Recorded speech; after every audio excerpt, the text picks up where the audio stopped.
And we are live. I don't know who's watching yet. Probably no one, because StreamYard always tells me when someone is actually watching. And right now, I'm getting a big donut. So thank you for that, StreamYard. Folks on Clubhouse, I know this is confusing, but we're everywhere at the same time. So welcome, Tim D. Welcome, Heidi. Thanks for being in the audience. We'll bring people on stage in just a little while, but while we're getting started here at the Savannah Performance Alliance, that's what this is. This is the spa show. I should go ahead and brand myself real quick, as we have to have some steam. There's always some steam on the spa show. I am your host, Chris Bass. I do this weekly, Mondays at 1 p.m., and I've been joining you for the last 4 or 5 episodes with different characters that I've met through this amazing app called Clubhouse. It has just broadened my world. It has grown it beyond compare. And all of these lovely people that I've met here, I would love to have on the show. But it just so happens I just have one of you on the show this week, and that happens to be Shakil, not O'Neal, Hey, no, but Shakil Hussain, also known as Shaq. how are you? I'm Hello. good. How are Hello, you? everyone. I'm really well, thank you. Thank you for having me on here. It's really exciting. Yeah, yeah. This is exciting for me. You're one of the people that I early on in my life on the Club of House, I became friends with, just because we have a similar gear. I think as far Are as you saying we're both odd? yes, Is that what you that's the mean? one. Yeah, We have okay. that odd Yeah. gear. It's just on the other side of reverse. You just go to odd. Um, Shaq, It's I've just that one enjoyed. further. What? Say again. It's just that one further gear. One further, one gear further than the ones you normally use, and I think that's important. Shaq, you come at this world of performance, and that's often what I talk about in this series, the Savannah Performance Alliance show or the Spa show, because we need a little steam to loosen up our vocal cords. You come at this performance from a different aspect of things. I guess you could say, maybe you won't want to say that. You say whatever you want. I just know that you're a rock and roller. I do try. Yeah, that's a really good intro. Thank you. That sort of, I was like, wow, who's he talking about? Oh, wait, it's me. Okay. It's a really good intro, buddy. So yeah, I do come at things from a slightly different perspective. So for those who don't know me, which may be a lot of people watching or listening, I my career as an actor started when I was really young. Like, school, college, wanted to go to drama school. Didn't get it. Couldn't afford to go to the one I wanted to go to. So I kind of started working and did like some local theatre and did a couple of independent films, and kind of fell out of acting for a really long time, and then kind of fell back in and then fell out again for a really long time. Um, and then I've kind of been back in it for the last few years, sort of 4 years. So I didn't really train, go to drama school, but I kind of got everything I needed to get to qualify, like to get onto the correct, you know, database Spotlight. We use Spotlight here. You guys use whatever you use in the States and stuff. So I had a really good. So my first year of acting was really cool, and I had a plan for like 12 months of everything I wanted to achieve in 12 months. Kind of did it in a lot less, and was great. And I got myself an agent, and then all of a sudden just started booking jobs and stuff. So yeah, I'm glad I got back into it. There's obviously a part of me that kind of wishes I'd got back into it earlier, but then I guess things happen when they happen for the reasons that they happen. So, Oh, um, yeah. my career originally was musical theatre. I'm also a voiceover artist. I am also a musician. I'm a singer-songwriter and lead singer of a rock band. So that keeps me kind of busy, I love being kind busy. of busy. I Yeah, I love it. I have yet to be a member of a It's rock great. band, so I kudos to you on that. I haven't I found the right mean, instrument yet, but I'm working on if it. I can do it, Is that the type of thing that you use for a rock band? Is that Oh, normal? nice. No, I mean, I would. Would you? I'd I'd write something for that. Yeah, I play some guitar. I play a little bit of keys. I play mostly to write because I write the stuff. But there are a few songs. on stage that I'll play second guitar, and there are several songs where I will play synth keys. Um, but mostly, I like the freedom of being the front man and being able to flaunt my stuff on stage. I haven't had like a jump into the crowd surf yet because we haven't played to crowds that big yet. But Oh when it man, happens, I will inevitably take that leap, literally and figuratively. awesome. I should say that one of your biggest fans is watching right now, Mr. Ryan McCurdy. He's a big fan of The Long Highway. So there you go, Thanks, Ryan. Ryan. Ryan's a good All friend of right, all mine as right. well. He often watches the show as well as being on the show from time to time. He's a good dude. Amazing. Yeah, yeah. Yeah, And, I have, and I've seen him on a couple of times. you have? Oh yeah, yeah. Of course. You've gone back and watched some of the shows, or you've watched them live. Of course, of course. Before it became the Spa Show, yes. Yes, excellent. Thank you for that. I appreciate that. Oh, that's okay. So you recently did a run of a show in Cambridge. Is that correct? Oh man, that was yeah, super exciting. So it was a brand new play. It was a play by someone who's actually an actor, but then she wrote this play, so it was her first play. She'd been R&Ding it for a little while, Hmm. and it was called Love No Country, and it was on at the Cambridge Junction Theatre, in very famous Cambridge, Cambridge and Oxford. There's that rivalry between the two. Um, so that was like a month I was there. I had to move to Cambridge because the journey every day was just going to be a nightmare. So I moved to Cambridge, which was super fun. The play was great, man. It was magic. Like the first day we were rehearsing on stage, man, it just took my breath away. It was just incredible to be back on a theatre stage. Like I haven't done a play since September 2019, so 2 years almost. Um, Mostly because of COVID, but I didn't have a play lined up. After I finished that play, I did a couple of TV spots and a film spot, and then I did some commercials and some more TV in 2020. But it was just epic being back on stage Yeah. and opening night, first scene. I didn't come on to scene three, but there were me and there was myself, another cast member, and obviously backstage crew waiting in the wings, and scene one, the first moment, there was some audience reaction. There was like a laugh from something that one of the actors said, and it was the loudest sound in the world. You know, um, there were thousands more people than there were in the room. That's how it felt. So it was incredible. It was just a magical feeling back doing what we're supposed to be doing, what we've been missing out on for so many years, or a year and a half, whatever. And it was epic. It was great. I absolutely had post show blues when the play was done, Mm. which was sad, but that was fine. I've been keeping busy since, but yeah, just onwards and upwards now. Just I've been auditioning quite a bit, which is great. My agent's been getting me some really cool stuff, so that's good.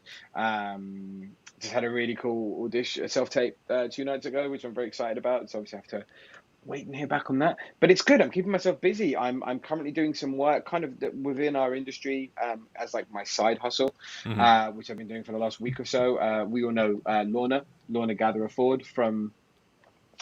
She's in many rooms with us on Clubhouse. Sorry for those of you who are listening and not on Clubhouse. That will make no sense. She owns a company called Location Works, and I have been doing some work with her, helping coordinate and build a complete film studio, which is really exciting. So that's been quite fun to do for the last week, which is better than what we as actors do sometimes when we are side hustling with working in a bar or working in wherever, which I've done and I Yeah. have been doing recently. So this has been fun, and it's in our industry, and I've met some cool people, and I met some cool producers and directors today. So that's been quite nice. It feels relevant, and it still feels like what we're supposed to be doing. So that's been good. And then when I'm not doing that, I'm here. I'm on Clubhouse. I'm running tonight. I'm involved in 2 rooms later tonight. But I'm always learning, man. I'm taking classes with people I've met on Clubhouse. Kenzo Lee um, runs some great classes during the week, and it's great being involved with what he does. Heidi, who's in the audience, she is in there as well, and loads of other actors. And like the fact that we haven't been working for a year and a half, and that's changed now. That's stopped. People have to stop saying that now. People are working now. Things are in Hmm. production. People are booking jobs.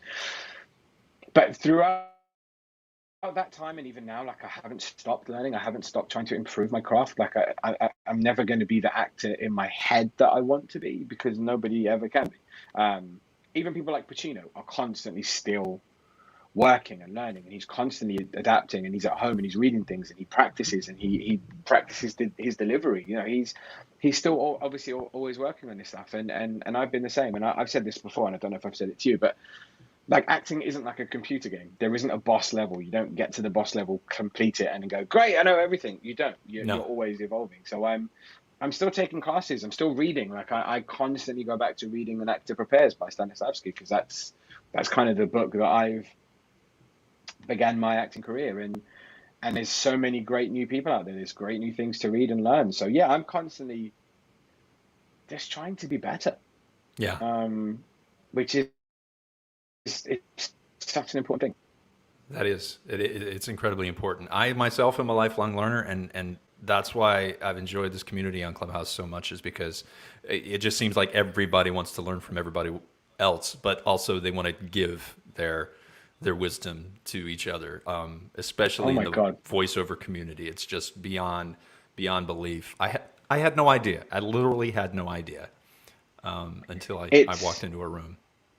Where else are you going to be sitting in the same quote unquote room as major worldwide casting directors, producers, great actors, musicians, voiceover artists, etc., etc. Like, not to say you can't meet them in the real world, of course you can, but you're not going to meet them all at once like Right. this, all sat in the same room. And the wealth of information that gets given them there. And like, dude, like you and I had a conversation one evening, and like I'm super proud of you, man. And I know we haven't known each other that long, and I don't know if I've earned the right to say that yet, but I feel like we've become fast friends, and so I Yeah. feel like I can. Absolutely. Absolutely. Like the whole thing with the musical theatre thing. Like you and I were talking before it, we were talking Hmm. during it, and we were talking after it about you going up and what you wanted to do, and how that made you feel by getting up to do that. And that was like super brave and super amazing. And I love the fact that you did it. And I love the fact that you told me, you're like, yeah, so I think I'm going to go up. Amazing. Yeah, go up. And so I was there listening the whole time, and it was great. And we've spoken about, your stuff in the theater and the stuff that you do. And I love the fact that we have these conversations, and it's great to be able to share these with other people. Yeah. Yeah. Absolutely. Like that's the thing. That's the thing. I mean, here's my opinion, and I may be wrong. And so for any of the actors listening, if I am, I apologize. It's different with actors who you've known over a certain amount of time in kind of in the real world. And what I mean by that is, whilst when you get something or you don't get something, in both cases, people are sad for you and happy for you. And what I mean by that is, when you get something, people are happy for you, but some people are like, "What have you got next?" Yeah. Yeah. Yeah. Yeah. I'm mumbling just to make sure that I don't say anything inappropriate, because we're Right. No. live No. on No. No. Zoom. Um, You're absolutely right, though. I mean, there is that. but then when you don't Go get ahead. stuff, it's the same.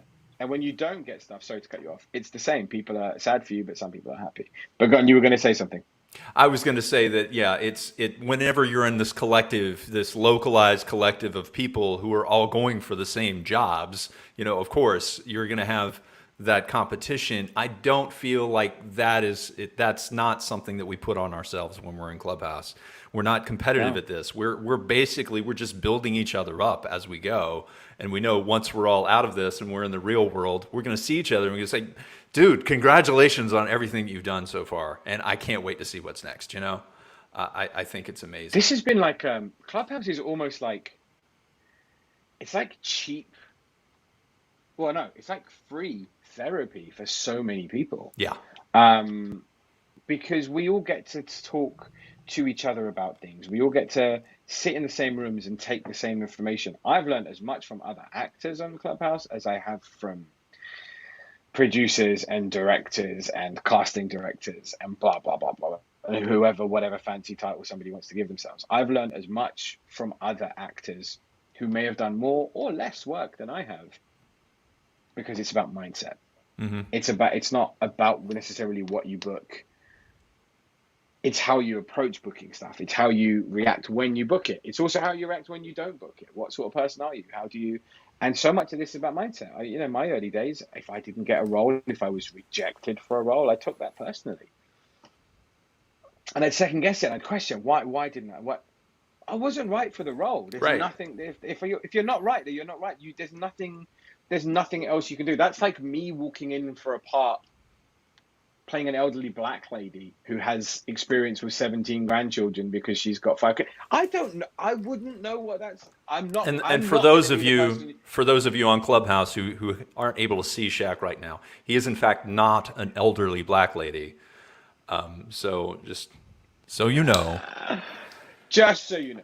But Just like, so you know. I'm not. You wouldn't call me to play. I don't know. I was going to say something stupid, and the first thing I could think of was Beyonce. But you get my point. Like, Yeah. if you're not right for it, you're not right. I mean, vocally, maybe. No. But that's the thing. I used to take things personally, and I used to not get a part and be like, why? But if you're not right, you're not right. But then I read this thing by Brian Cranston, and I've read similar things from other people. But your job isn't to go in there and get that part. Your job is to go in there and show these people who you are and what you do. And if it's right for that part, great. But if it isn't, you might be right for something else. And that actually happened to me. One of the big casting directors in the UK who do a lot of TV stuff, and they do a lot with the BBC. BBC is BBC. It's one of the best producers of content in the world. And I went for something and I didn't get it. A week later, my agent got a call from them, the same casting directors, going, listen, we really liked him. We just went with someone who we thought was a bit more right. But we think he's good for this. Is he able to come in and read for this? And I was like, okay, cool. Week later, sure. Yeah. Went in, booked the job. Because they had seen, there's this thing, and maybe he can do this thing. I don't know. So that works. So that's the thing. It's about that mindset, which I didn't have before. I didn't have that mentality. And the moment I did, it changed a lot for me. Yeah. And mindset is a huge part of my modicum of success. It's not where I want it to be yet, but it's a hell of a lot better than it was before I got back into it. And it's more than maybe people who were just starting out, or maybe people who haven't been as fortunate. Because no matter what you book and no matter what you get, there's always somebody who's doing better. Yeah. And that's the thing. You can't chase those people. Me, I don't chase other people. I chase myself. I chase who am I going to be in 5 years? That's who I'm chasing. Who am I going to be? Like, that's what, I want to be a better version of what I can be, and be that as a person, be that as an actor, be as an artist, whatever the case may be. And I'd also like to still have, a relative amount of, my looks maybe, or my hair, or the ability to walk, or the ability to see. These things that we take for granted. But I don't want to take those for granted. And also those are really important aspects of my career as well. And, that's what I want to continue to do, continue to learn and continue to strive. So the reason I went on this massive tangent is I've yet to personally experience or hear really from many people that they get that kind of crap on here. Mm-hmm. We don't. It's just a great network. It's a great support structure. I was helping somebody earlier today whilst at work with self-tapes that she did. She sent them over to me, asked me to check, and I was like, oh, maybe this and this and change. Did it, was really happy, and sent it off. I've had people help me with stuff. I've helped people, ironically, who are in this room. And I know that they've helped me and stuff. So that's the great thing about this thing. Like, I think it's just, if you're in the right room, if you're moving with the right people, like a lot of the people who are in the audience now, I speak to on a daily basis, and I love. Yeah. Yourself included. Thank you. And sir. so that's the thing. Well. It's about. Yeah, man. Well, I figured if I didn't, you'd kick me off the stage. I'm just joking. I do really. But that's the thing. It's just a really nice support network, and that's so important for us to have. So I'm going to stop talking about Clubhouse because I don't have shares in it. So right, me neither. By no means is this a sales pitch for Clubhouse. Although, 90% of our audience is currently on Clubhouse. Other than that one guy, Ryan McCurdy. Thank you very much for watching. That's okay. I'm hoping he's enjoying the visuals. Yes, exactly. Guys, we're two handsome guys. That's right. Two handsome guys on his screen. I'm telling you, on Clubhouse, if you go to my Instagram account and go to my bio, you can watch us right now. It's not an issue. I mean, we could literally be in your driveway right now. Me and Todd Bridges could be in your. I'm sorry, I'm going off on a Christopher Walken thing that nobody but me recognizes. I heard it. Okay. I'm thinking if more people join there, maybe I should put pants on because. Yeah, that's true. Guys, if you want to see Shaq pantsless, hit it right now, but come a little later and he'll put Yeah. his pants on. Let me ask you a question, just so that we can talk about visuals for a minute, and we can try and get these Yes. people to come and watch us. Um, the poster behind you is something that I recognize. Okay. So I want you to I'm going show to show you. that to So it's everybody. two posters. It's two huge canvas posters. So when I say huge in comparison, I put my hand on it so you can see how big it is, like the Yeah. scale. But obviously the camera is changing that. So one is DC and one is Marvel. So Wow. they're two separate canvas posters that I found the matching ones for. Now there is a funny story behind these posters. So I got one when the first one I got when I was maybe, I don't Well, know, let me explain real 18 or quick because 19. we need a little more detail for the people here. There are two physical posters of probably, I don't know, like 90 different covers from different comics from the DC and the Marvel universes. Go ahead. So the reason that these posters have pride of place in my studio, A, because they look cool and I'm a big comic book nerd, but more importantly than that, they remind me of something every day. So I had got my first one, I don't know, maybe late teens, early 20s. They're not exactly cheap. They're not like break the bank expensive, but you know, if you're gonna buy one, you think about it for a moment. Um, and I always wanted the other one. This never really found it. It was never the exact one. Like the one I found a lot was the one that was in a frame, which is nice, but it's not the same as my one, and I wanted to find a matching one. Anyway, cut to several years later. I'm an unemployed actor, musician. You know, I'm really struggling at the time. I'm barely making ends meet. I'm barely paying my rent. Um, and I'm at my mum's one day, and she's like, "Oh, hey, can you help me with this thing, whatever project it was?" As you do when you go to your mum's house, she gives you a list of jobs to do. You know, it kind of happens all the time. So I went to like a hardware store here called B&Q, which I guess for you guys would be like Home Depot. I went to like a Home Depot, Lowe's, Home Depot. and Yeah. Lowe's, yeah, yeah, Yeah. yes. So I'm in the queue and I'm waiting to pay, and I randomly I'm just turning around because I'm bored in the queue. Happen to see a section of canvas posters, and I'm like, they're not gonna have this canvas poster here of all places. I've been looking for years. Third canvas in is the matching poster, Oh, and wow. I'm like, oh my god. So I've looked at the price, and then I've realized how poor I am, and I'm not getting a paycheck from like this part-time job that I had at the time. Bearing in mind this is years ago, but I wasn't getting a paycheck for like another week, and I realistically looked at how much money I had, like £20 to my name, so I guess like $30. And this was a chunk of that. Well, this was reduced now. It was like, well, whatever. It was basically all my money gone. And I kind of had to sit there, and I thought, well, no, I'm not gonna get it. And I walked away for a second, and then I stopped, and I was like, this is something I've been chasing for a really long time. This is something I've really wanted. It's a poster. It's nothing special, but it's not the fact that it's a poster. It's the fact that it's a thing that I've been trying to do. Um, and I had to kind of make a decision, and I decided to buy it. So I had to budget for the next 4 days and eat, you know, like bread or soup, or you know, I mean, I ate, but Top you know, ramen in the I've U.S., been, guys. Top ramen. yeah, ramen, yeah, exactly, ramen. We do the same here, the cheap packets of noodles. So I really struggled for like 4 or 5 days, but it was worth it, and that kind of said to me that I needed to chase stuff. And then 2 days later, I booked a job, booked an acting gig, which paid fairly well. And so what this poster signifies to me is like, chase the things that I want to chase. Money isn't the important thing, and if you chase the things that you want to chase as much as you love them, things will happen and turn around. And it also says to me that I've been through hard times and I can kind of get through it, and that better times are just around the corner. So every time I come into the studio, I look at those posters, and that's what inspires me. That's excellent, And man. that's my story of I've that got poster. I've got nothing behind me. Let me walk over here, see if there's anything. I have this plane. I'm gonna have one of these planes one day. That's what it is. I have a For G5. those of you who aren't watching, Chris is like right at the one side of the room. He's literally walked. It's quite a deep room, It actually. is a very, He's very literally deep room. walked right down to the other end of the room, and he's literally rummaging for stuff to be able to bring back. But he has brought up a really cool like model airplane. So Yeah, yeah, yeah. you will own that model airplane one day. This is a Gulfstream G550. Yeah, G5.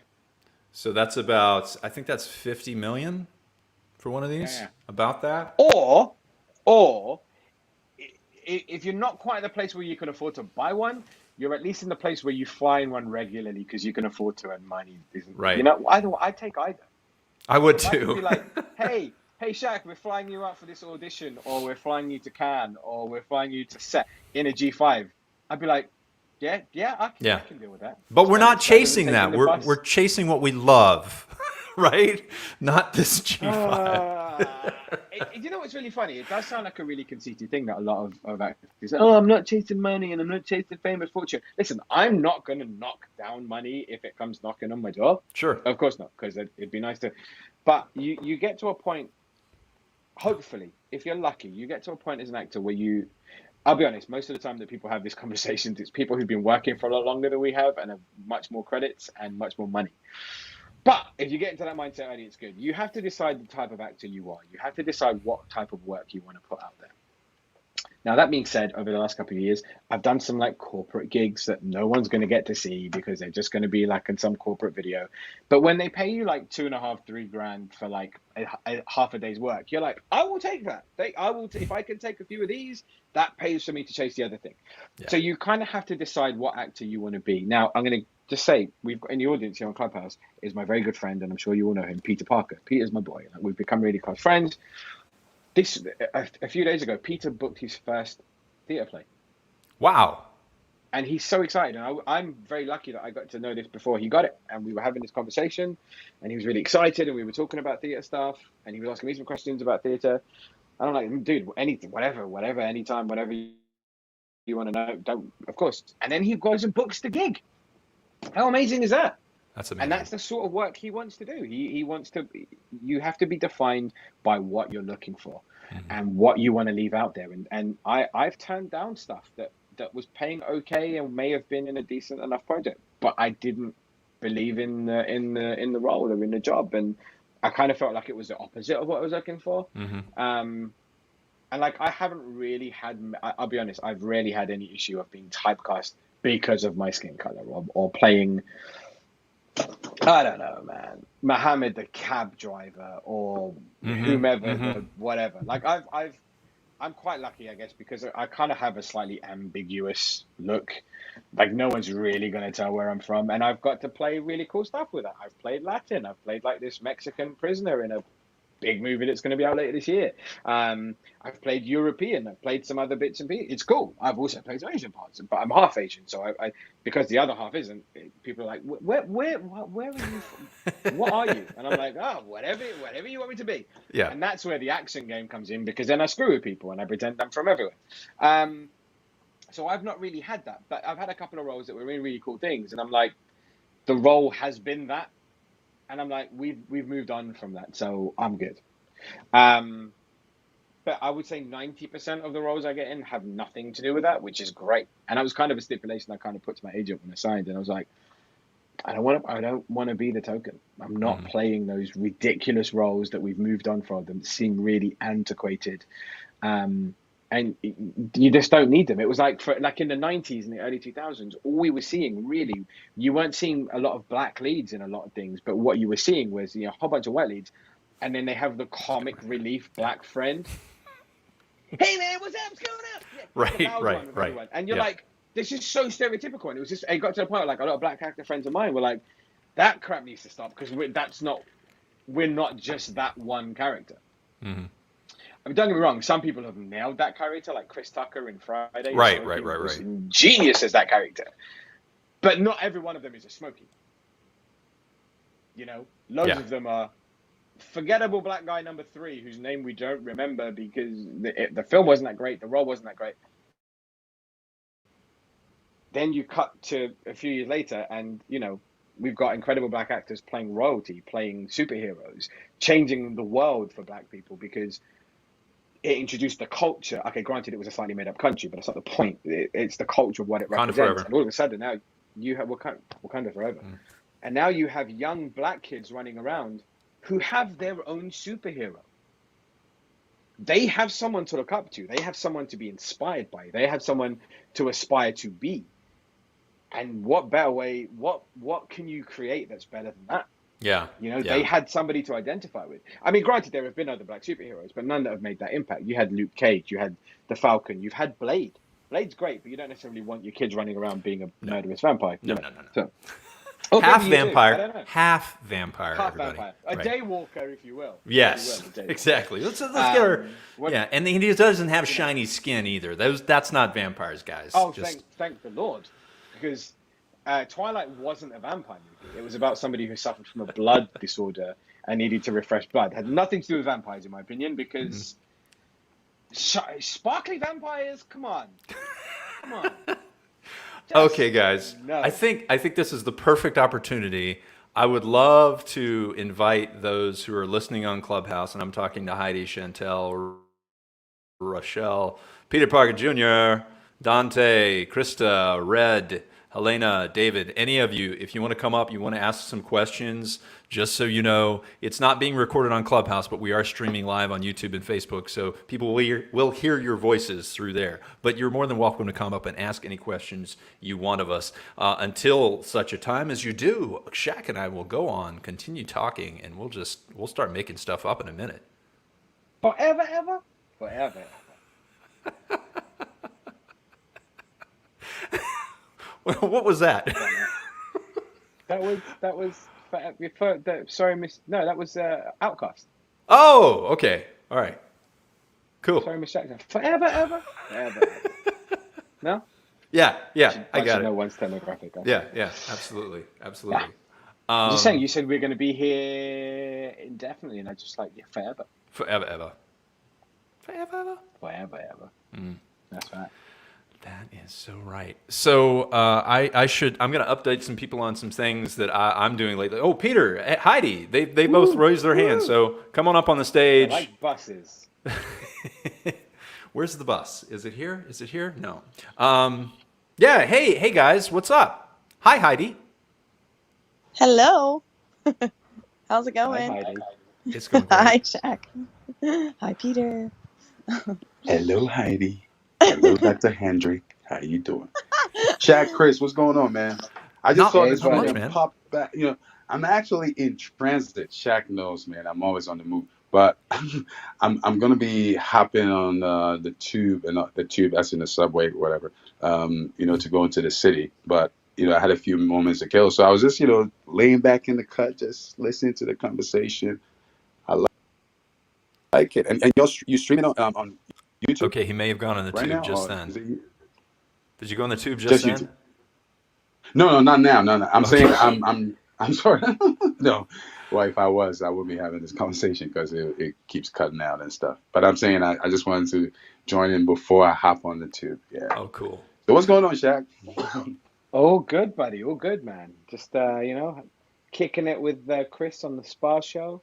Guys, if I you're not know, following man. the room, please follow the room, because Chris does do some great shows. Oh, thank No, you. I'm That's some following great- Chris anyway, but I'll follow the room as well. Yeah, of yeah. course. There's some great So, rooms. Though, guys, you should watch the Spa Show he did with Ali and Ellie.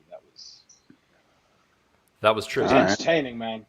Well, I It hope was you get awesome. me on the Spa Show as well. I'll have I'm you on the FOMO Spa right Show now. anytime, Peter. Anytime. Tell me something doubt, real no- quick, if you can share. What is this stage thing that you got going on? Oh, that. Sorry. So, yeah, I forgot to. I did have COVID like a few weeks ago, but while I was ill, I had this Zoom audition. So my first audition, in fact, I didn't even know there was a script attached to it. So I did I read it for the first time to the director. We did a couple of times, and I had a recall 2 days later, and he offered me the part on the Zoom call. He said, "I'm going to send a contract to your agent. I like your energy. Say, be like that. Your character, just be Yeah, that guy."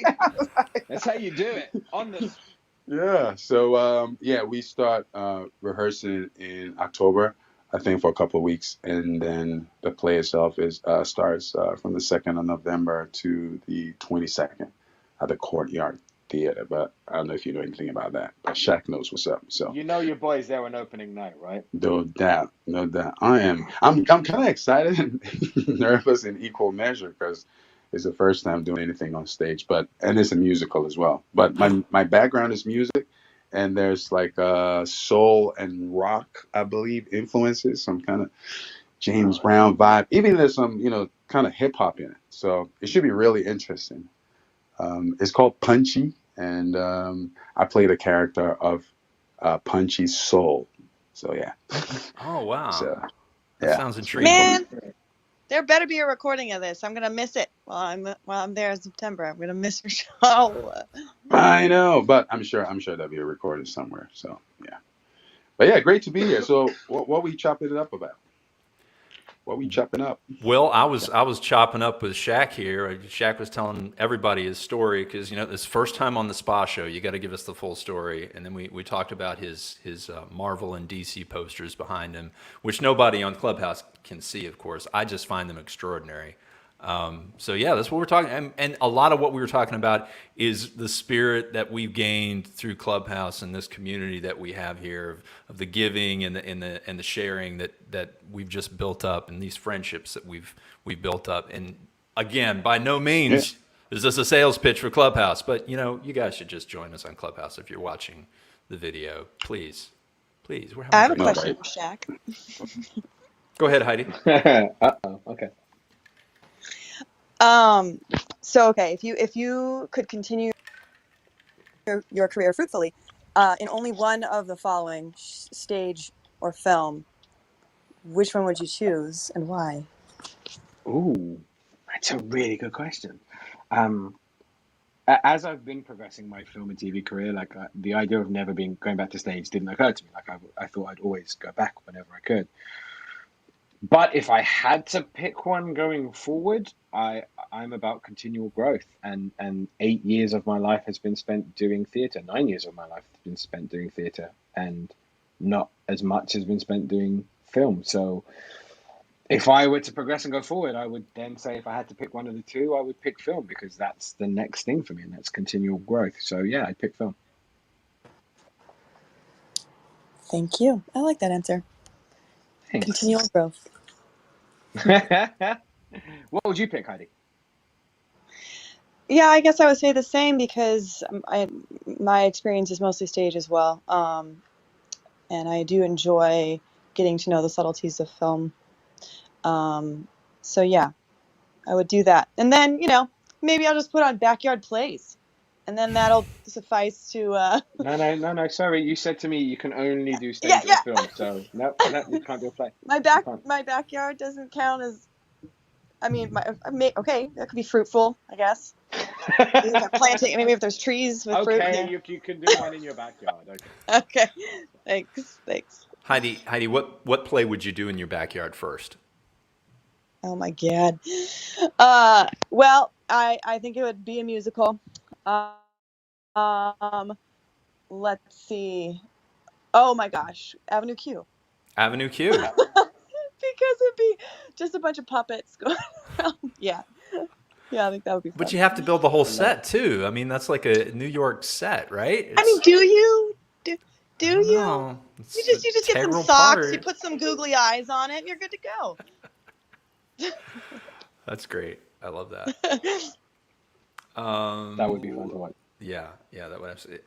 So Shaq, you mentioned that you want continual growth. So, Yes, sir.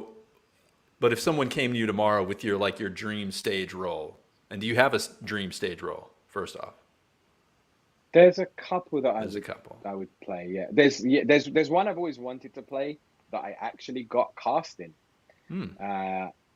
February 2020. You can guess where this is going to go. February 2020. So in January 2020, I got asked to read for one of the top, I'd say probably like top 5 Shakespeare companies in the world, the Shoreditch Shakespeare Company. They're really renowned. And I got asked to read for Romeo in Romeo and Juliet. So I went in to read, which was great. I've played Romeo before, twice. One in school and then one kind of professionally, but French, independent. And so we've auditioned. It was going great. Asking lots of questions, like the buying questions that make you think, oh, maybe they've liked it. And then I turned around and asked if they'd cast all of the other roles yet. And he said, no. Why'd you ask? And I asked if they'd cast the role of Tybalt. And he said, no, I haven't cast the role of Tybalt yet. And I asked if I could read for Tybalt. which sort of threw the director a little bit. And he's like, okay, why do you want to read for Tybalt? And I was like, because he's a character that's always fascinated me. I love the fact when he's out in Verona, he, gives it the big I am, and he's, the big gangster, and he's a kind of a bully. He's not really a nice guy, but yet when he's at home, if you've read this properly, he's kind of the runt. He gets he gets it from his uncle, and he gets it from the family. You're a younger one, you don't know anything, so he takes that frustration out. And I always just loved him as a character, and so I asked if I could read, and so I read and finished. And the next day I get a call from the director, and he says, I don't ever do this, but I'm going to ask you which of the roles you want. And I was like, what now? And he's like, I kind of like the balls that you had of asking for this thing that you want. I like you for both. And I'm going to ask you which one you want to pick. But I'm going to ask you that. Would it not make sense to pick Romeo because it's the lead role and, your name's on the front and blah, blah, blah. And I said, my name's been on the front of stuff before. Like, that's not I'm not fussed about playing the titular character. I'd like to play the role of the character I really like. And so he offered me either one, and I picked Tybalt. So I got cast. That was great. It's just February now. I'm like, yeah, oh my God, 2020 is going to be the best year ever. Yeah. Oh, COVID. So that didn't happen, sadly. So that would be a character I'd really like to play. If I could play another one, weirdly, they happen to be Shakespearean again.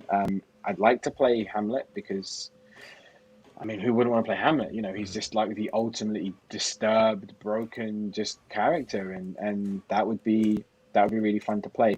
But then I'm going to go flip it completely. I'd also like to play Stacey Jacks in Rock of Ages because he's rock and roll and he's kind of odd. So those are characters I'd like to play on stage. Okay. Hang on one second here.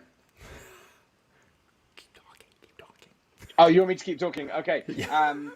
Characters I'd like to play on film. I guess kind of like any normal dude. I'd like to play James Bond. I don't know how feasible that is, but I'd like to play James Bond. But other than that, man, I'd like, just in terms of character stuff, I don't really need to play anyone else famous. I don't need to play Superman or Batman or anything. Again, I wouldn't tell you that. Chris, you're muted on Clubhouse, just FYI. Yeah, Thank you, Heidi. I actually did it on purpose because someone in my house decided to print something. That's okay. You can come in, please. Say hello. People that are on Clubhouse, my daughter has just walked in the room. She was printing apparently some homework for school coming up. Is that right? My pre-cal packet. Her pre-cal packet. She's going into her senior year of high school and she's taking pre-calculus. Woo-hoo! So the printers apparently jammed, guys. So these are what the you things that guys happen. couldn't see, for those of you that aren't on the video, is Chris frantically waving his hand at me, going, "Keep talking," and I'm like, okay. Oh God. Yeah. Otherwise, you would have heard the printer going off. So we're gonna fix the printer. Shaq, I invite you to invite some more people up to talk while we're managing the printer. All right. Sorry, Okay, good. Thank you so much. That's all good. All right. Yeah. Sorry to bore you guys. If anyone does want to come up though to stage and say hi, and if you have any questions for whoever today's guest is, some guy, please feel free to come up. This show's really weird because I'm in a room full of people who I talk to all the time, who are my friends, who I love, and yet weirdly, it's like a day where it's like, hey, I'm being interviewed. Do you guys want to come and ask me some questions? It feels really bizarre. Hey, Tian. Hey, what's up? How's everything going, everyone? I'm good. You seem to have aged since the last time I saw you, though. Yeah, it was a long time, huh? Yeah. Like for us, it's been like Yeah, you're. 2 weeks. For you, for a it's been like 20-year-old, many a decade. Tian. Yeah, Tian, you seem really old for a 20-year-old. I'm worried about you. But a handsome old, a handsome old. Right. Yeah. This guy. Certainly, no judgment here. No judgment here. You are very handsome 20-year-old. He still looks like man. a handsome dude. Yeah, absolutely. Yeah. 20-year-old man. Yeah. How are you, buddy? Good, everything's going great. Glad to hear it, man. Glad to hear it. Yeah. So did you wanna ask? So apparently people are asking Shaq a question today. Apparently I'm like, Only for the next like 15 minutes or so, I'm kind of a big deal. Then I go back to being Joe Regular again. So if there's ever anything you wanted to ask me, now is the time. Yeah, sure. Um, uh, what's your favorite genre of movies? Oh, what's my That's a good favorite question. genre? Oh, that is a really Yeah. good question. That actually is a good question. Man, that's like me asking you your favorite genre of music, man. It's really tough. I like different genres for different things. I I love fantasy. I love sci-fi because so many times films we watched 20 years ago where something seemed super impossible is now kind of a part of everyday life. So it's kind of amazing to see how far the real world is behind movies. And also with sci-fi, you can time travel and stuff, and that's really cool, and it gives us inspiration to do other things. But I guess really for me, I'm going to tell you honestly, man, my favorite, I don't know if it really falls into genre, but my favorite types of movies are movies from the 60s and early 70s, but French and Italian cinema are my Oh, favorite films of all time. I remember as a kid being like, I don't know, maybe 9 or 10 years old, and one night couldn't sleep, turned the TV on, and I was flicking through one of the channels, and I just caught this like really old Italian movie. It was like from the 60s, and it was beautiful, man. Like I didn't really, I was reading the subtitles, and I didn't really understand everything, even though I was reading it, because some of the words were a little bit beyond me. But visually and from a cinematography perspective, it was beautiful, and the story was great for what I could catch.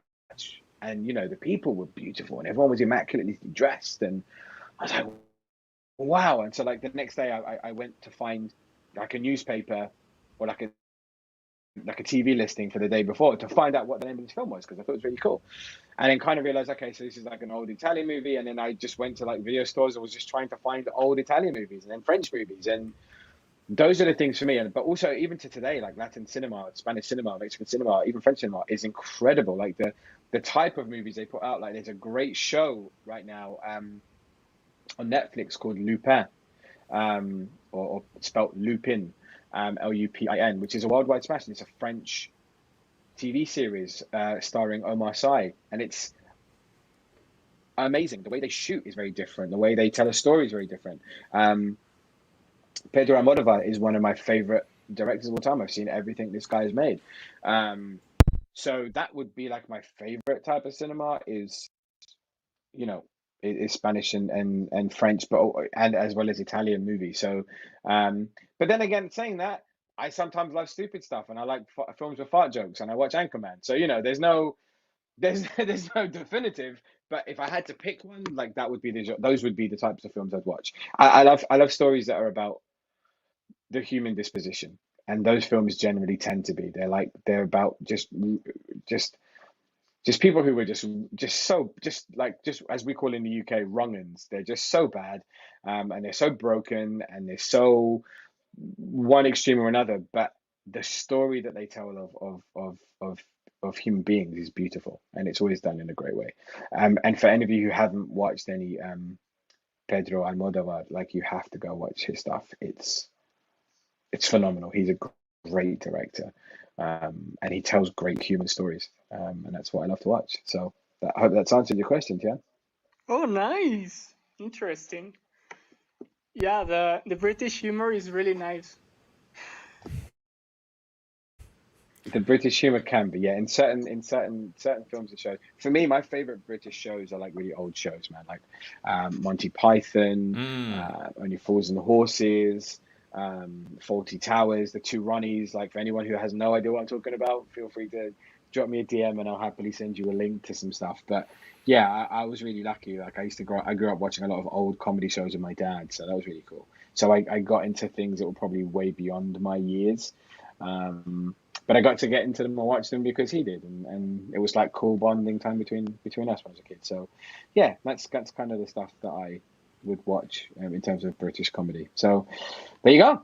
That's my answer. Yeah. Oh, nice. Thanks. You're welcome, Tian. I was going to tell you, I was in a room not too long ago where we were talking about old British humor, and someone brought up Benny Hill. Um, Now, Benny Hill is a show, I can say that I watched when I was a kid, and it encouraged me to be funny. Although looking back at it now, there were only really small aspects of it that really just were incredible, and then the rest of it was just so hokey. I feel like I know which parts you enjoyed, if I'm going to be honest with you, Chris. Oh So I no, feel no, like I not can those parts. probably Not take. those parts. Okay, okay. Yeah, I just thought I'd Although check. my youth, yes, that did engage me at that time. It's mind blowing at that age. That's mind blowing. You're like, oh It my god, this is was. amazing. It's like I'm And watching everyone's wondering what PBS, we're and they're like, talking about "What?" now. I love that. Yeah, Yeah. yeah, yeah. I love that. Let's I love just the say that reveals. it's a lot like a certain newspaper in the UK, which has since changed their format to not include that. On But a yeah, certain page, on one a might certain say. page, yes, Yeah, we have yeah, yeah. I three love that fingers you held up. that's made its way over to the States. That's so funny. No. That you guys know about that. So I noticed Heidi, you opened your mic for a minute. Did you have something to say? Oh yeah, I was just gonna ask another question. Oh shoot. Okay. Um. Okay. I'm gonna give you a choice between two, or you can just like lead them into each other. Who knows? Um. Is there a credit? Is there a credit that you're most proud of, or a an experience that you most enjoyed in acting? And if you don't want to answer that, what's your dream role? Just skip on over to the future. What kind of roles would you like Wow. to play? Yeah. Okay. So, credit I'm most proud of, and I'd say a credit. Okay. So there's two credits I'd probably say I'm most proud of. One was my first TV credit because it's my first TV credit. You know, like I'd worked really hard to try and get that, and when that happened, and it wasn't like an extra role, like it was an actual credit. I had a character name, I had lines, I got paid, I had a contract, I had a trade. Like for me, that was like, yeah, I've worked really hard to get here, and it took a long time, but I don't mind how long it took because that was a building process. So that would be the thing I was most proud of. Um, what was the second part of that same It question? was sort of like I wanted to know if there's a difference What I between what you learned. were most proud of and an experience that you most enjoyed in an act. Okay. Like, yeah, does that make sense? Yeah, absolutely. And an experience I most enjoyed um, was the first musical I was in.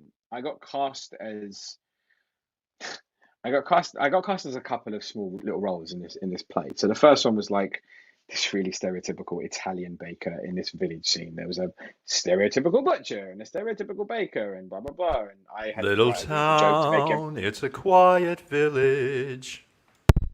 You're not far off, to be fair. Um, and then I played like a henchman to the villain. I was one of three henchmen. I was the first one cast. And then it turned out, so as rehearsal started, and they were still casting a few parts, which is odd, but they were doing it. Um, and then they decided to combine all three of the henchman roles into one character and then rename the character, which was then me.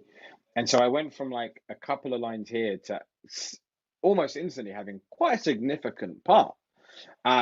And I was then involved in like a lot. So for those of you that don't know, a lot of my musical theatre training is a lot of dance, a lot of singing as well. So like the boy can move. I trained in that stuff. Um, I can cut some shapes, but I can do choreography, which is the main thing. And all of a sudden, I'm in this one song that weirdly the two other hench people were gonna sing that now became me singing. So I'm leading this song. I'm now in the main choreography, and I'm kind of in the middle with the rest of the dancers and stuff. And so I'm just like, holy wow, okay. Like as a big part, this is kind of a big thing. So it's just kind of early days in musical theatre for me. Like very early days, like kind of my main first play. So I took a lot from that because I remember thinking, wow, kind of felt like I got thrown under it. Was able to absorb, was able to pick up on the fly, had to learn a lot as I was going. And there were still constant changes being made, and it was about my ability to keep a level head. It was about my ability to take direction, constantly changing direction, adapting to what I'm doing, and being able to work that in with my cast. Like it's one thing being thrown a whole bunch of stuff, new stuff, and So you see it sometimes when you. Oh, Go on, sorry. Heidi. No, so like you were tested and you surprised yourself. That was where I was going. Thank you Okay, for cool. making that answer a bit simpler than what I was giving it. And my dream role, I feel like I've already said what my dream acting job would be. It would be my dream role would be to play James Bond. I know that sounds like such everything every young man would say. Yeah, but that would be it. That would be. It's like my favorite film franchise. Like it means a lot to me. I grew up on it. But also James Bond has another more impactful um, thing on my life that not a lot of people will know. As a young boy growing up in East London, I very much spoke like an East London boy. And we have a very definitive way of speaking. And I knew from a young age that I wanted to act. And for me, obviously, theatre was a huge thing. And I grew up watching a lot of old British movies. And to me, these thespians, these darlings, didn't speak the way I spoke, and they were very much lovey darlings, And so from the age of 9, I decided to change the way I spoke, and I would watch old movies, specifically Bond movies, and that was to me. May have been a cultural thing as well. I mean, I was born and raised in the UK, but obviously I'm also a child of two different parents from two very different parts of the world. So growing up, I felt like I was a kid of three worlds, like Kashmir, Mauritius, and also Britain. So I kind of never really fit into any of them, but I kind of knew that that was a direction I wanted to take. And so I started emulating old movies and Sean Connery and David Niven and Cary Grant and Peter O'Toole. These are people who and I used to go to theatre and watch stuff, and I would read the dictionaries in detail and thesauruses to learn their vocabulary, and try and improve on who I spoke and the way I spoke. And it became the way I spoke, which is now how I have this sort of estuary accent that a lot of people think is very well spoken, but isn't the You fooled accent them. I fooled them because I'm totally dumb. Um, uh, but it's become the way I speak now. My bestest friend in the world, Mark, Bestest friend. has been my best friend since we were 5, and we grew up a street apart. And whenever we would go out when we were older, when we were young men, and we would go out, and you would hear us talk, and you would hear me speak this way, and you would hear Mark going, "All right, how you doing? All right, yeah, lovely. Oh yeah, like 2 beers, mate. Do you know what I mean?" And people would be like, "Oh, so how do you guys know each other?" Oh, we would tell them, we've gone to the same school, we grew up a road apart. And people would be like, "You sound like you're from two very different places." And Mark's response invariably would be, "That's because he thinks he's a posh." I won't say what he finished that sentence with, but yeah, but it became how I spoke. So those movies gave me something to aspire to in terms of wanting to be an actor. As a young boy, they gave me a sense of fantasism and escape, as they did to everybody who watches them. But more than that, they gave me almost a training, and they gave me a direction with which to better myself. So it sounds really deep to get from a film franchise, but it's the truth. Most of what I've learned, or most of what I've wanted to be, are things that I've taken from unlikely sources and kind of adapted them my way and learned from them. So James Bond would be my ultimate TV role, film role. Hey guys, we got Chantal on the stage. Chantal, did you have a Hey, question? Chantel. Hey guys. Yeah, I've been lucky enough to hear Shaq play some of his music a couple times. I was just kind of curious, what are your biggest musical influences? Thank you for asking that. It's a really important question for me. So my biggest musical influence of all time is Queen. But I also grew up listening to a lot of Motown and soul growing up. So for me, like Otis Redding and Bill Withers are also hugely influential for me. As is Chris Cornell, who was the lead singer of Audio Slave and Soundgarden, as well as releasing lots of solo stuff. But then I also grew up listening to a huge amount of Rat Pack. So I love Frank Sinatra, I love Dean Martin. Who doesn't have a bit of Fly Me to the Moon? And then a smattering of other 70s kind of rock, stroke glam rock musicians. But then also in the early night, like when I was like my early teens, I got massively into old school hip hop, which still inspires me today. And even though my band is a rock band, some of our songs have influences from everyone else. Like, another band that influences me is the Foo Fighters. But some of our songs have influences, like they're all rock songs, but some of them are rock songs with a bit of punk. Some of them are rock songs that have a little bit of hip hop in them. Some of them are, rock songs. I grew up in the 80s. Well, I was born in the 80s in the UK, and most of the world will know that most of our music around that time was like kind of synthy. We kind of nailed that in the world. So some of my music is inspired by that. So but my biggest influence ever would be Queen and Freddie Mercury. So I hope that's answered that question, Chantal. Oh yeah, absolutely. That's awesome. Thanks. Dante. Dante Emerson Greaves. Hey, Shaq. My question is, if you could play any historical figure in history, regardless of age, gender, or ethnicity, who would you play? Ooh, that made it more interesting. Why, thank you so much. That's a great question. I've kind of always, it's one of those questions you kind of always ask yourself, but I guess for me, it's always been one that's been a little bit limiting for obvious reasons. I couldn't play certain people because I'm of a certain color that maybe some of the people I want to, I could never play JFK. Unless I whitened up a little bit. And then people would say that I was being racist, maybe because I'm white faced. I don't know. But if that was never an issue, oh man, who would I play historically? That's great. I weirdly, for some reason, the first person that's popped into my head is Einstein. Like, Einstein was cool. He gave us a lot of stuff. Maybe like a really cool movie about Einstein would be awesome. I'd have liked to have played Freddie Mercury in Bohemian Rhapsody if I could have. But let's be honest, Rami Malek nailed that, and there was no one else who would have played that role as well as he did. So maybe not him. Alternatively, I mean, he was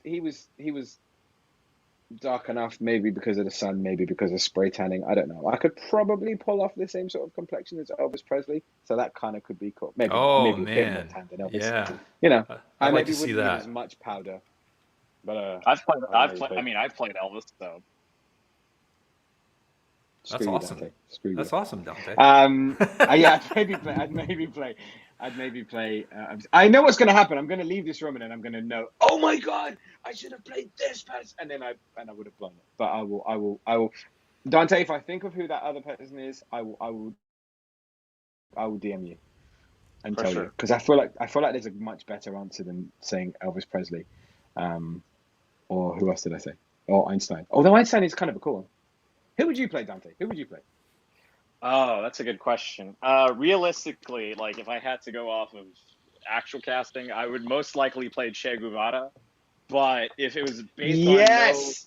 if it was based on no ethnicity, no gender, no age, I would love to play Lemmy Kilmister for Motorhead. Oh my God, that is a great. Oh my God, I'd play Ozzy, man. That'd be fantastic. Oh my God. Sharon! Sharon! Where's my sandwich? I'd play Ozzy. Yeah, confused, Be... dazed and confused Ozzy, not young Ozzy, Dante, but how he is now. Dante, I could see you as Che Guevara. Like, Thank you. yeah. Oh, guys, if anyone is listening, I'm just having a look who's in the audience. I mean, I know most of the people in the audience, so I know they're not making a film. But if any of you are making a film and you happen to have Che Guevara in it, you have to cast Dante. Well, I would love to play not like Che Guevara like biopic. I would love to do the last days of Che Guevara when he was like killed in Bolivia. That's like a really interesting story because it's like he just came off the heels of the Cuban Revolution, which he was like so successful in. He had all the backing. Yeah, of course. Yeah, so he had all the power, the backing, this and that, and then he fails in Bolivia, and then in his last moments, he's left with a Bolivian teacher who's trying to understand why he's doing this and explaining to her, like, look at this schoolhouse, it's destroyed. Now look at their palaces. That's why I do that, and I think that'd be a tremendous movie. That would be a great movie. Yeah, that would be a great movie. I'd love to see that. Nobody's going to ask right, me. that's Yeah, what we're nobody's gonna going do. to We're ask gonna me? campaign now. I'm just about to finish this one sentence. We're Okay. gonna campaign for Dante to get that. But moving on to Chris. Chris, what would yours be? Jim Henson. I hope Chris. Oh, that's a really good answer and really quick. I was hoping you were going to say like, I'd want to play like Martin Luther King or something. That would have been funny. No. Jim Henson. That's a great. You would. That's not really one people would think of. But Jim Henson has been so integral in the entertainment industry for so many years. That's a great. Like Jim Henson before he's made like the Muppets. No, and yeah, the very trying to- beginning, when he's coming up and he's designing these puppets and working on small stations I believe in Maryland and just that the whole beginning of everything. That's what I would want to do. So if anybody's making that, please keep me in mind. I do a mean Kermit, so there you go. Let's Wow. hear it. Jeez, Heidi, you had to call me on that. Yeah. Wow. You dished it, man. Let's I go. know. I gotta really get into my voice, Piggy. It's not always there in the front of my head, but it's there. Ah! How do you like rainbows? Okay. I do love Wow. rainbows. It's true. No worries, no worries. I got to get my banjo out. Hang on. Oh my God, ladies and I gentlemen. don't have a banjo. I don't have a banjo. Ah. Why are there so many? That's what I want to know. Why are there so many songs? It just seems like, there should be fewer songs about rainbows. Why aren't there fewer songs written about rainbows? Anyway. So good. Oh, thank you. Sounds good. Can we get a little mic clap for Chris, please, everybody? Can we just get Oh, that's too much. Okay, so we're drawing to the end of an hour here. Actually, we've gone a little longer than an hour, which is totally fine. Yes. So what I'm going to do is I'm going to close up shop on Facebook and YouTube just so I don't eat up all their bandwidth. And what we'll do, we have a thing that we do here, Shaq. I don't know if you've watched an entire episode, have you? So you are familiar with what we do. Okay. So ladies and gentlemen in Clubhouse, I'm going to need your help in this. So if you're not on stage now and you want to help out, please raise your hand. But what we need is a scenario that might have occurred in an 80s, 90s, early 2000s sitcom, a scenario that, it changes the pace. It heightens everything, and we're going to react to that. And what we call this is a sitcom freeze. So if you want to help out, you can raise your hands. If you're already on stage and you have an idea about a scenario, and it could be anything, we could draw from Three's Company anywhere to New Girl. We could do New Girl. We could do The Office, anything like that. Flash your mics. Give us a scenario. And nobody? Are you serious? Oh, Dante's got one. Okay, Dante, give us your scenario. Okay, it's the bed episode from Seinfeld. Wait, the bed episode? No, the bet. Oh, the bet episode. Okay, the bet episode. So we got to come up with a specific. Okay, is this when they lose the bet? I mean, sure, why not? Okay, because I remember there's one holdout in the bet. One specific holdout in the bet. But this is a strange one. Okay, so I'm going to be, what do you want to be? You want to be Kramer, George, or Jerry? Who are you? Me or are you talking to Dante? No, we're the only people in this scene, so we have to react. Okay. Who you pick? Who can I'll try to Jerry. Okay, you do Jerry. I'll do Kramer the best I can. I'm not very good Kramer, but that's okay. Are you going to do it on video so that at least I can see you doing Yeah. hands because that made me laugh. Yeah. Okay. Go. Yeah. I'm going to do it on a video, and I'm going to walk out this door to do it. Okay. So, and I'll come back. Here we go. Okay. Guys, I wish you could see what I'm seeing. Oh my God, Chris, put your clothes back on. Jeez, that's weird.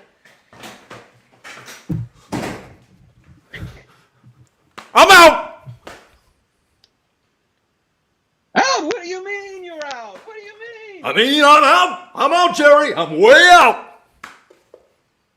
You can't be out. You just told me about it. I just did the thing with Well, the guy. What do you mean? I'm done now. I'm out. Okay, Three. what happened? What happened? I don't know. I don't know why. I was there, and then I don't remember the exact sequence of events, but it happened. So we're gonna go 3, 2, 1, and then we're gonna just freeze on whatever action is at the end. So 3, 2, 1, sitcom freeze.